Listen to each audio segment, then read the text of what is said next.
María Migliori, directora de Integración Socioproductiva de Fundar y ex ministra de Desarrollo Humano del Gobierno de la Ciudad de Buenos Aires. Un aplausito para María. Gracias por la bienvenida. María, una pena que no esté el Pitu porque re quería cruzarte. Él siempre nos cuenta en sus aventuras, cada tanto vos aparecés. Eras uno de los personajes buenos. Un oasis en el desierto, ¿no? Trabajamos mucho juntos, sí, sí, muy bien. Bueno, pero sí, te tienen mucha estima porque tiene buenos recuerdos de tu gestión. La verdad que con el Pitu compartimos mucho y yo siempre lo pongo como ejemplo porque es alguien que cuando nos conocimos venía de trayectorias políticas totalmente distintas y pudimos generar consensos para poder avanzar en políticas públicas de transformación en los barrios, en la pandemia. Un ejemplo, hoy mientras venía me acordaba cuando empezamos a trabajar en la pandemia, que era una emergencia, viste, inesperada. Nosotros nos preocupaba cómo hacer llegar las medidas de prevención a los barrios populares. Me acuerdo que nos juntamos con el Pitu y varios de los del equipo de él del centro comunitario. Y nos decía, mira, la comunicación del gobierno, tanto nacional como el de la ciudad, está recontra alejada de lo que nosotros vemos. Abren un caudal de agua que nunca va a salir eso en mi casa. El baño que ponen en las fotos es más grande que todo. Tenemos que pensar otra cosa. Y armamos un equipo de comunicación con gente nuestra, gente del territorio y demás, para armar campañas específicas que la verdad funcionaron espectacular. Pues justo cuando venía manejando me acordaba. Te estabas acordando de eso. Sí. Bueno, yo te voy a decir que el Pito me dice, ella piensa como nosotros, Y bueno, le vamos a preguntar de última. Vamos a ver. Sí, creo que, bueno, pero vos te saco el tema porque vos hablabas como de acuerdos donde pareciera que no tenemos dónde encontrarnos. En realidad, después para laburar sí. Sobre todo me parece que hay algo ahí donde a vos te toca una gestión y problemas muy concretos y urgentes que resolver, y seguramente te va a encontrar más cercana al Pitu. Salvo que quieras que la gente se muera de hambre, ¿no? Que por eso a mí me parecía interesante que vos vinieras esta semana. Mira, yo lo que creo es que hay que empezar a pensar la política de una manera distinta, sobre todo en este contexto. Es parte también de lo que estamos tratando de hacer desde otro lugar, desde la sociedad civil, ahora en Fundar, tratando de mirar la realidad de los problemas que tiene y a partir de la definición del problema construir equipos que puedan aportar a la solución, no importa de dónde vengan en términos políticos. Hay un político colombiano que yo admiro mucho, Sergio Fajardo, no sé si lo conocen. No. Él fue alcalde de Medellín, fue una de las personas que... Medellín fue pionera en los procesos de integración sociourbana, entonces nosotros en la ciudad estudiamos mucho ese caso. Después fue gobernador, fue 2 veces candidato a presidente en Colombia. ¿El tema del Metrobús no vino de ahí también? Metrobús, sí. Ellos sobre todo fue la parte de cómo pacificar, lo que tomamos nosotros, cómo pacificar en contextos de mucha violencia y toda la política de integración urbana, el transporte, los teleféricos que fueron poniendo. Entonces, él es matemático, es un perfil raro, y siempre me acuerdo cuando hablábamos, decía, vos tenés que mirar la realidad como un hoja en blanco, como un problema, y tenés que empezar a despejar las variables. Y para poder solucionar lo que tenés que dar, no importa si es de izquierda, si es de derecha, trata de conseguir siempre a los mejores, más desprejuiciado, y en esas mezclas vas a poder encontrar mejores soluciones. Yo creo que yo te banco hasta ahí porque también creo que la política... es la que termina ordenando un poco la gestión. Seguro, pero déjame que te ponga un ejemplo, que es algo que hoy está en crisis, que es la política de integración sociourbana. Esa política se construyó con la decisión de muchísima gente de sentarse a la misma mesa. Digo, podría no haber pasado. Vos pensás 2016, Macri presidente, las organizaciones. Hablemos, por ejemplo, del FISU, ¿no? Que por eso te habíamos llamado originalmente, que es el Fondo de Integración Sociourbana, que le dieron discontinuidad ahora, pero que había tenido una continuidad casi de política de Estado. De Estado. Y a eso justamente digo, que esa política hoy, que es una política que tiene buenos resultados, que se implementa en muchísimos lugares del mundo, esté discontinuada, es una locura. Podemos discutir cómo hacer para implementarla mejor. No que la necesitamos. Justo antes de ayer publicamos un documento en Fundar de por qué vale la pena seguir apostando a eso. En Argentina hay 5 millones de personas que no tienen acceso a servicios básicos. A veces cuando lo escribís parece lejano. Servicio básico quiere decir de una conexión eléctrica, que no pongas en riesgo de que tu casa se incendie, porque segura que tus hijos no duerman en la misma habitación, que puedas tener un baño, básico. Entonces, de nuevo, podemos discutir cómo hacerla mejor, cómo te gustaría que se implemente, cómo tiene mejores resultados, no que la necesitamos. Claro, pero mira, la política, yo leí la primera parte del paper, donde hay un concepto bien interesante, es que vos decís, acá hay un piso que yo tengo que cubrir para que después sobre eso se construya, si querés, una vida meritocrática, el desarrollo, que la gente, qué sé yo, pueda partir y hacer su proyecto de vida, ¿no? Si nosotros no reconocemos que el punto de partida es desigual, es no entender la Argentina. Digo, y te lo llevo a mi vida personal. Yo siempre pongo el ejemplo de, me gusta darlo en mis hijas. Mis hijas hoy se fueron al colegio y cuando se iban me preguntaban qué vamos a comer hoy a la noche, no si van a comer hoy a la noche. Bueno, ellas se van a dormir en una casa que está calentita a la noche. Hay muchos chicos en la Argentina que no tienen esa situación. Entonces, si el punto de partida no es un poco más igualitario, bueno, es imposible pensar en libertad plena. Lo decía Lacalle Pou en una cena en la Fundación Libertad. Decía, bueno, traigan a ese estadista. Lo que tenemos ahora es una derecha muy inhumana, me parece, ¿no? Entonces, yo creo que en este momento se están poniendo en crisis un montón de cosas que no son necesarias, que como decíamos, el Fondo de Integración Sociourbana o la política alimentaria. Creo que el Estado tiene un rol, y aunque sea contracultural, aunque no esté de moda, yo sí creo que el Estado tiene un rol para generar sociedades más equitativas. Sí creo también que en la Argentina, y sobre todo en política social, digo que son los temas que quizás yo más conozco, había que poner en crisis la manera en la que se estaban implementando muchas políticas. Porque cuando vos mirás el nivel de inversión de Argentina respecto a otros países, no es bajo. Ahora, no está produciendo resultados de bienestar en escala. Entonces hay algo por poner en crisis. De nuevo, podemos poner en crisis cómo la implementamos. Y eso nos estamos dedicando ahora para buscar mejores soluciones desde Fundar. Ahora, de ninguna manera yo admito que se ponga en crisis que se necesita una política social. Después hagamos el asterisco, porque me gustaría repreguntarte sobre eso, de esas críticas. Pero antes de eso quiero pasar un poco por el tema del rol de las organizaciones sociales, con las que vos trabajaste en el territorio, que ahora están siendo puestas en un lugar de delincuencia directamente. Sí, ni siquiera duda, no es que... Porque además vos también podrías seguramente, y vos tendrás una lectura de cuál tiene que ser el rol de las organizaciones sociales. Si de verdad, hasta dónde tienen que gestionar recursos del Estado. Hasta un nivel de profesionalismo, ponerle, no sé, cuestiones... No sé, millones de cosas, ¿no?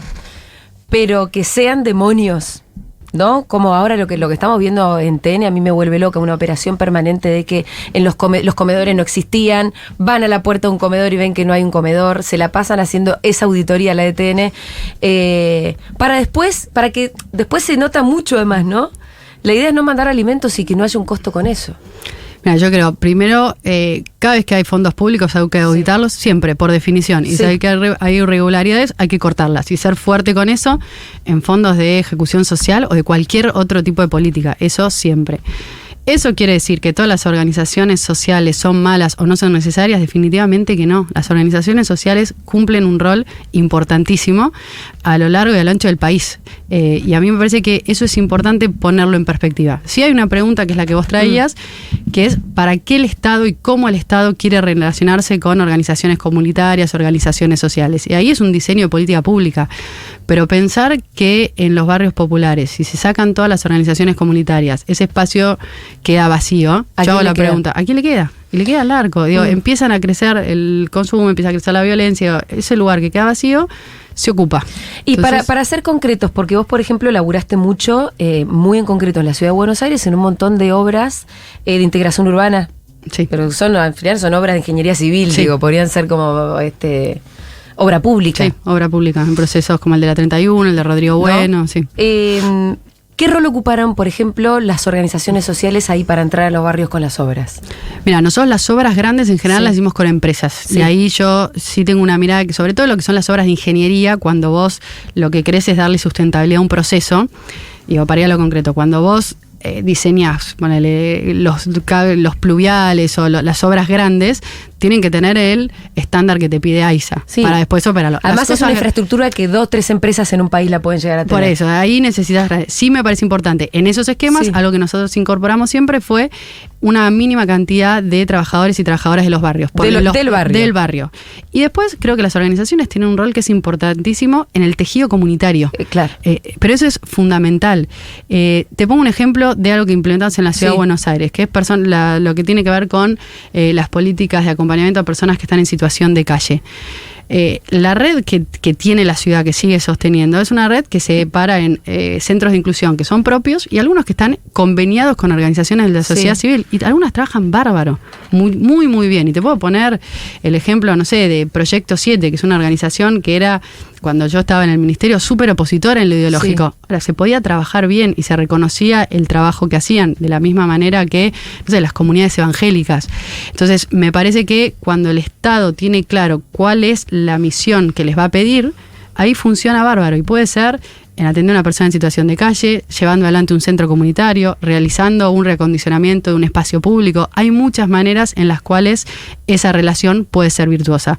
Creo que muchas veces lo que falta es una mirada estratégica del Estado de en qué quiere intervenir y qué quiere que cambie después de esa intervención. Y en función de eso, bueno, el estándar que se pone, el acompañamiento, lo que se le pide a una organización.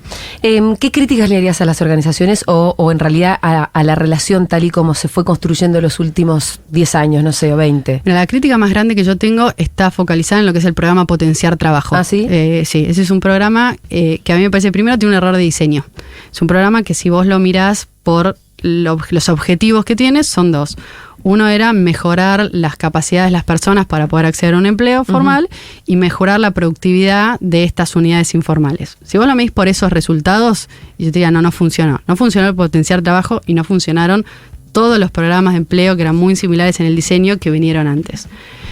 Después creo que un programa de ese estilo... Sí, ¿por qué decís que no funcionó? ¿En qué sentido? En esos objetivos.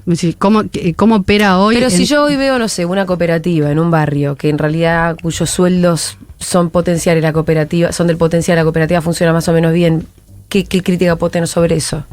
¿O es una crítica más macro la tuya? Es una crítica más macro, pero es una crítica pensando en cuál es la mejor manera de intervenir para que esa cooperativa pueda integrarse al sistema económico formal y así sus miembros tienen mejores ingresos y pueden vivir mejor. El programa funciona en la práctica como un complemento de ingreso. De hecho, hay un estudio que también hizo Fundar con el CIAS, que es un monitor de barrios populares. De eso son encuestas y grupos focales que se hicieron en distintos barrios del conurbano. Y un hallazgo importante era de 10 hogares, 8 te dicen que tienen su ingreso principal en el mercado de trabajo, changas de manera informal, pero que trabajan. De esos 8, 6 tienen además un complemento de ingreso en programas sociales, ya sea la UH o el Potenciar. Y de esos 6, además 4 tienen un acompañamiento en especies, reciben comida a través de comedores u otras cosas. ¿Qué te muestro con esto? Que en general el programa está focalizado, llega donde tiene que llegar. Yo lo que pongo en crisis es que no es la manera más eficaz de producir esa transformación. Entonces me pregunto si no se puede diseñar de otra manera. Otra crítica que tengo me parece que desde el Estado Nacional controlar 1.300.000 beneficiarios es imposible. Es prácticamente imposible por definición. Por eso están las organizaciones.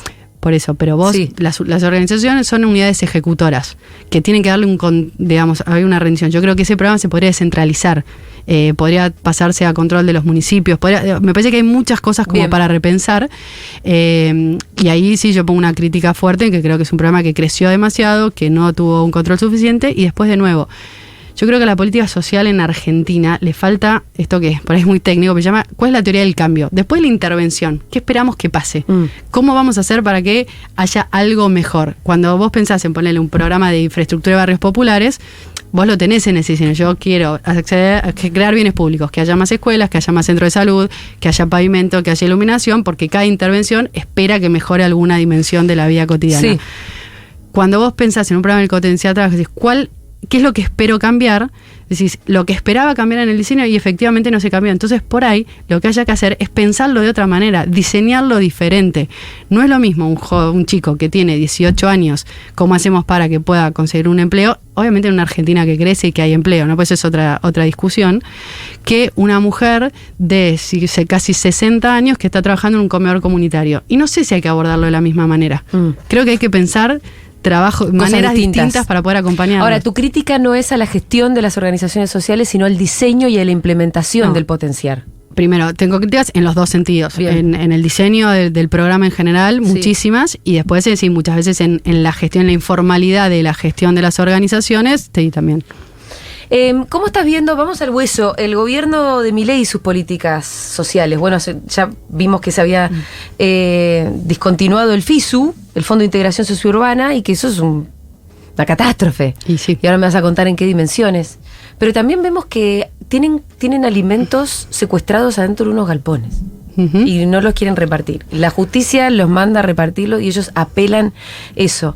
¿Qué te provoca a vos todo esto? ¿Cuál es la lectura política que podés hacer? Digo, porque yo ya sé que sos más técnica, ¿no? Pero hay algo acá, hay algo más. Mira, a mí lo que me preocupa, de nuevo, lo que te decía, es vos no podés en un momento de crisis romper todo sin proponer una alternativa. Que había que poner en crisis cosas, buenísimo, pero entonces rompemos esto, ¿qué construimos? Entonces me parece que está de alguna manera todo mal en términos de esto que vos me planteabas.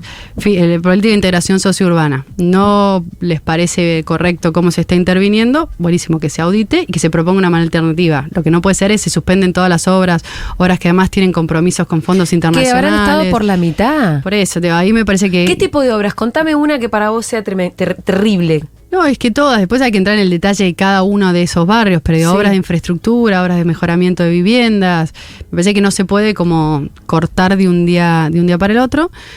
Lo mismo con lo alimentario, me parece que se usa, digamos, hay dos discusiones. Una, vos tenés alimentos en un galpón, yo creo que tenés que repartirlos, porque la Argentina está en un momento crítico.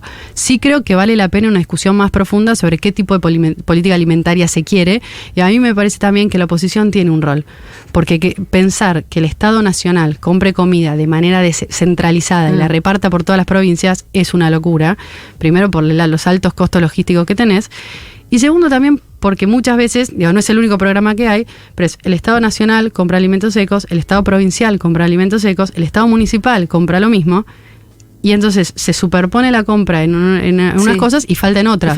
Entonces ahí es donde digo, si se puede hacer un diseño de política alimentaria mucho más inteligente. María, me parece bárbaro lo que plantea. Lo que pasa es que es como estar hablando ya de un mundo pasado.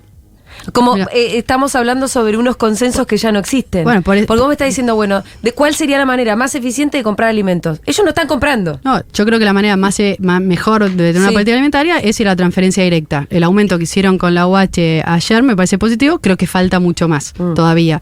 Pero digo, de nuevo, porque a mí me parece que en este contexto... Antes que los comedores, decís vos.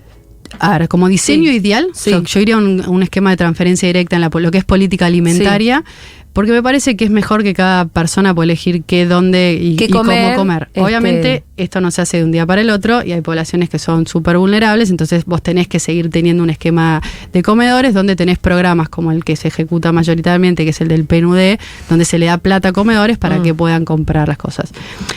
Pero para mí, en este contexto, donde todos los consensos parecen estar en crisis, es un buen momento para agarrarlo y también decir, bueno, lo que no nos gusta es claro. ¿Qué nos gusta?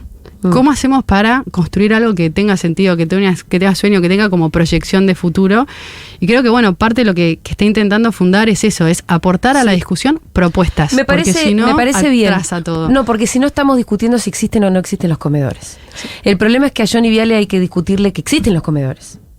Acá nos poníamos locos porque el Pitu mostraban, viste, cómo iban a una puerta a buscar el comedor, donde estaba el comedor registrado, y no encontraban. Y él decía, bueno, claro, es que un comedor empieza en el patio de atrás de la casa de... Sí, una familia. De una señora. Fiscal de Futuro que nos acá. Sí. O sí. Pero por ahí, claro, el comedor por ahí estaba a 50 metros de donde fue el micrófono, ¿no? A buscar.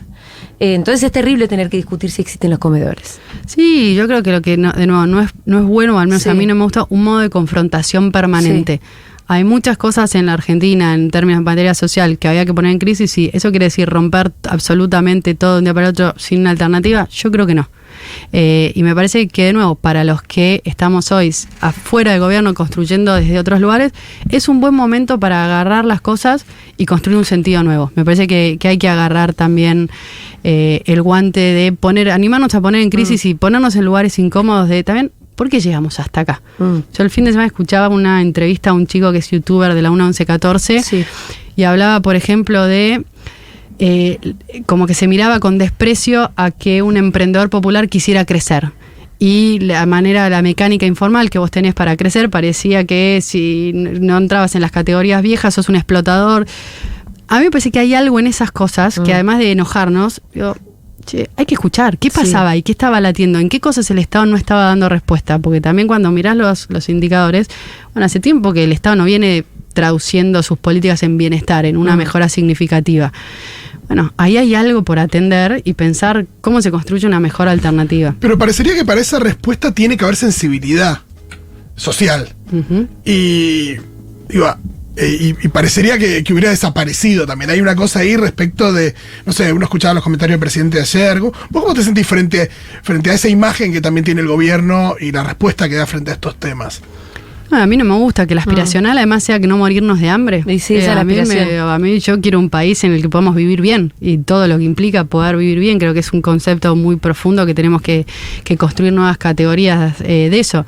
Creo además que hay un riesgo. Yo creo que Milei es la expresión de una política que se desconectó absolutamente de la sociedad. Creo que hay algo de eso.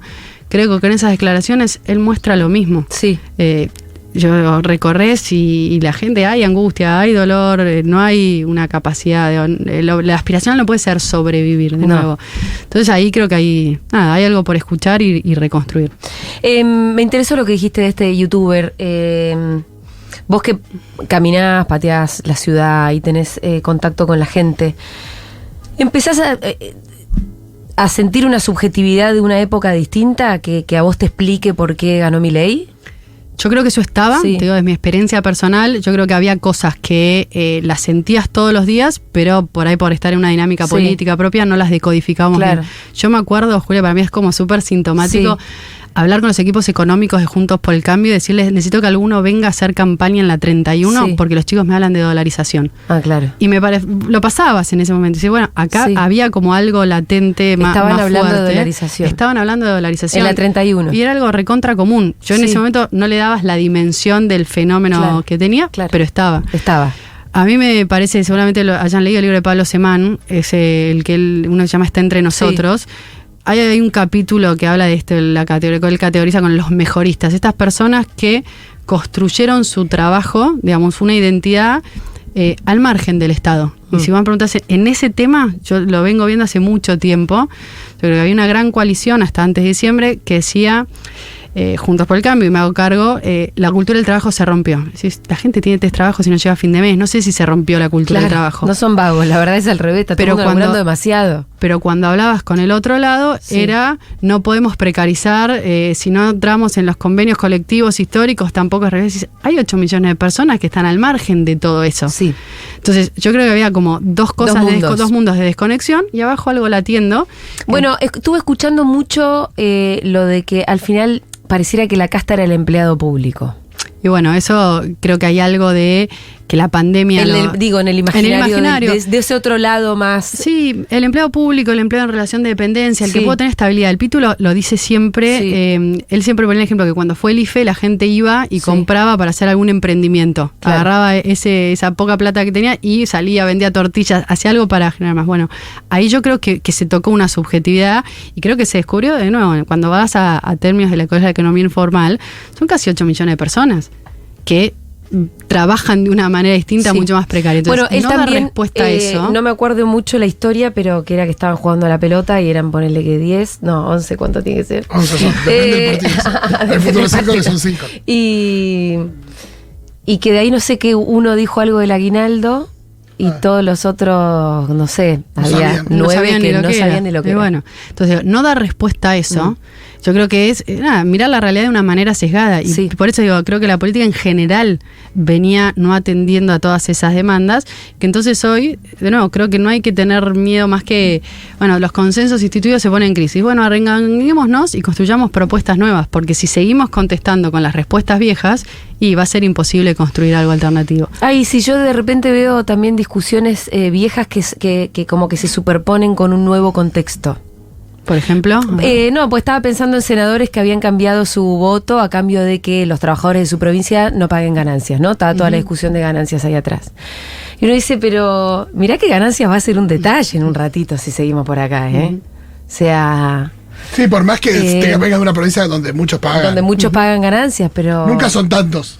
No, claro, no son todos, hay un montón que ni saben lo que es el aguinaldo, mucho menos van a saber de por pagar eso, ganancias. Este es un proceso político que no, a mí no me representa, pero me produce respeto el escucharlo, tratar de terminar de entenderlo, porque me parece que hay algo... De nuevo, que no supimos captar. Y yo en sobre eso, todo al votante, ¿no? Porque es, no sé, el votante joven de sectores populares es un votante con el que, no sé, yo en los últimos años vengo trabajando mucho, me interpela, quiero construir soluciones de política pública para mejorar su vida. Y bueno, ahí hay algo que creo que hay que entenderlo mejor y conectar para poder proyectar otra cosa. María, recién me hablaste de la pandemia un poco por arriba y creo que te interrumpí. ¿Qué viste vos de la pandemia? Si es que vos encontrás alguna explicación del presente ahí en la pandemia. Sí, yo creo que sí, creo que para mí hay varias cosas. Primero que la pandemia es un momento como traumático en términos sociales del que hablamos poco y hay muchas secuelas en términos de salud mental que para mí todavía no empiezan a verse y creo que la combinación pobreza más problemática de salud mental es un combo que va a empezar a verse con más fuerza en el último tiempo y que hay que atenderlo con cuidado. Cuando vos me preguntas por problemáticas sociales, a mí algo que me preocupa mucho hoy, del que estamos hablando poco, es el aumento del consumo de droga. Es impresionante. Sí. Sí. Eso para mí ya venía en los últimos meses del año pasado y es algo que yo veo que avanza y sobre eso, de nuevo, cuando hay más consumo hay más violencia, se empieza a resquebrajar todo el tejido social y eso recomponerlo es muy difícil. Lo que pasa es que cuando hay no hay laburo y empieza la desazón, entra destruir las organizaciones sociales. Destruir las organizaciones sociales. Bueno, sí, hasta también me gusta que lo traemos al Pitu todo el tiempo a la conversación. Dice Isidro, que es maestro mayor de obra, está sin laburo, hace un montón. Isidro se levanta a la mañana, se pone su mameluco, se hace el que se va a trabajar y termina en el bar. Y está todo el día tomando en el bar. Y eso, bueno, me parece que es como toda una escena, ¿viste? Muy epocal o casi premonitoria de los primeros que van a empezar a hacer ese camino. Sí. Creo que la situación que viene es compleja, por eso, ante eso, ¿qué? Esa es la pregunta que yo me hago, ¿no? Bueno, ante o primero, como digo, y sé que es incómodo a veces decirle, pero también creo que hay que tomar algo, como algunas dinámicas de una política más genuina, de poder discutir lo políticamente correcto. Hay algo medio anquilosado, entonces tomar eso y desde ese lugar poder pensar alternativas desde la sociedad civil, desde la política pública, desde la construcción de un sentido y seguir confirmando lo que cada uno y cada una cree más allá del contexto. Vos me preguntás, yo creo en el Estado, creo en un Estado con mejores resultados, pero me parece que el Estado es importante en la Argentina. Sí. Creo en nivelar el punto de partida, aunque hoy parezca que decís eso y sos, no sé, el comunista, no importa, yo creo en eso y lo voy a seguir diciendo y me parece que esa es la búsqueda. Acá somos jacobinos, justo acá no... No, acá no, pero en otros lugares acá no, en otros lugares por ahí sí. María, ¿qué última con esta? Contestame como quieras y cortito si querés. ¿Cómo ves la gestión de Jorge Macri? Mira, me parece que hay que esperar un poco más para poder evaluarla y creo que como en toda gestión las prioridades se ven sobre todo en los presupuestos, entonces ya creo que hay que esperar. Yo lo veo en la calle, siento olor a caca a veces. No, pero está un poquito, ya el abandono se ve. Yo esperaría unos mesecitos más para poder opinar con más sustento. Gracias por haber venido, María. Ustedes, un aplausito gracias. para ella. Era María Migliori, directora de Integración Socioproductiva de Fundar y ex